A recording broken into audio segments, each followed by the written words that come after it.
Even though Victory and Indian Motorcycles both fall under the Polaris Industries Incorporated umbrella, the products offered by each company are as chalk to cheese. Indian tends to embrace the past, while Victory looks to the future. The Vegas line represents the factory's attempt to define the contemporary American bear cruiser market. After a 3-year hiatus, the Vegas base model made it onto the 2016 lineup in sunset red sheet metal with a blackout drivetrain and bits of chrome, while the 8-ball version takes this Victory all the way over to the dark side with all fully blacked out, custom look sure to appeal to the domestic crowd. These colors carried forward to 2017. End result, a naked cruiser that elevates understatement to an art form. In fact, the Bear Cruiser design is something of a blank canvas for custom builders, and there are projects out from Rick Fairless and the Ness family, just to name a few. Design overall, the Vegas family follows the typical Victory format with sweepy lines and modern looks that leave the bike with a certain Ness-ness. The fuel tank seems to flow right into the seat, and low-profile turn signals blend right in without looking busy or interrupting the flow of the lines. Normally, I find Victory's use of sweepy lines to be a bit excessive, but since this sled carries minimal sheet metal, that effect is limited to the lines defined by the gas tank, seat and rear fender. Frame members, exhaust pipes and engine components come shot in black, and only the polished edges on the cooling fins keep the engine from disappearing into the black hole under the gas tank on the 8-ball. One good thing about this much blackness, any little bits of polish or chrome on the bike stand out like a beacon in the night. The polished fins highlight the V-twin shape, and there are other shiny bits sprinkled about the bike, but it is the Falcone front wheel that steals the show with 21 inches of bold design. Historical note, the Falcone was a sword designed to cut through chainmail and into flesh. I like dark bikes, and Victory takes the Vegas 8-ball to the nth degree. The black headlight can, exhaust system, fender struts and sheet metal make the bike so dark, even the polished metal of the fork tubes adds a noticeable amount of blink to the front end. The base model isn't exactly a Mr. Rogers bike either, as it carries the same blackout components, just under a red, monochromatic frame and sheet metal arrangement that offsets the blackness of the drivetrain quite nicely. Chassis designers set up the frame with the long and low finished product in mind.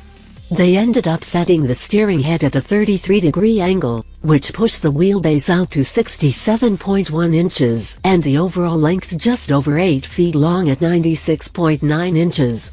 That takes care of the long. Now for the low. The 5.3-inch ground clearance keeps the bike close to ground while still allowing it to corner, and the 25.2-inch seat height ensures even the shortest riders can deploy their training wheels, feet, with confidence. While I prefer to have dual front brakes, especially on bikes with a 655-pound dry weight and this much power, more on that later, I understand why Victory didn't want to cover up that big, beautiful front wheel. At least the factory compromised a bit on the side of safety by running 300mm brake discs front and rear, with a 4-pot binder up front and a twin pot in the rear. No ABS, no link brakes or any other frou-frou, just good, old-fashioned brakes with traditional feel and feedback. The 21-inch front wheel and 17-inch rear come with Dunlop road rubbers, and the size differential lends a chopper-esque vibe to the bike. Normally I would mention at this point that it would look better with laced wheels, but not this time. The flashy and futuristic-looking rims fit the design perfectly, and I wouldn't change a thing. No iDuals this time, either. Drivetrain power from the Freedom 106/6 belies the unassuming looks of the Vegas siblings, sort of a tread softly and carry a big stick situation. This ride gets the upgraded, Stage 2 version of the already powerful Freedom engine, and it cranks out 97 ponies at 5,000 RPM and a crushing 113 pound-feet of torque at 4,000 RPM. Folks, At 106 cubic inches, 1,731 cc, this is a big motor, and is a good example of what a big V-twin can do.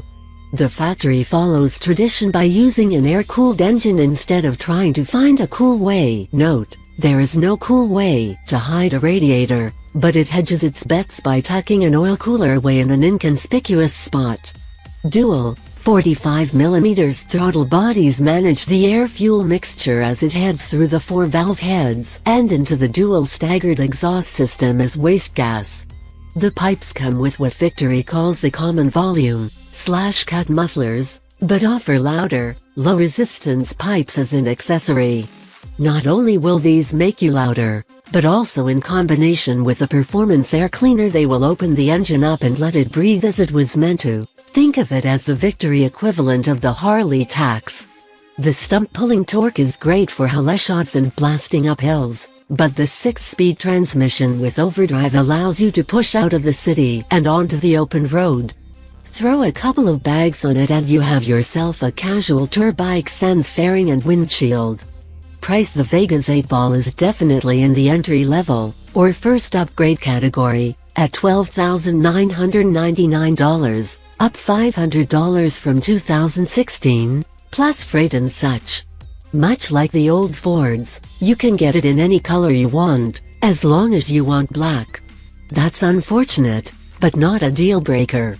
The base model Vegas rolls in gloss sunset red for $13,999, so if you want something other than black on black, at least you have an option, albeit a more expensive one.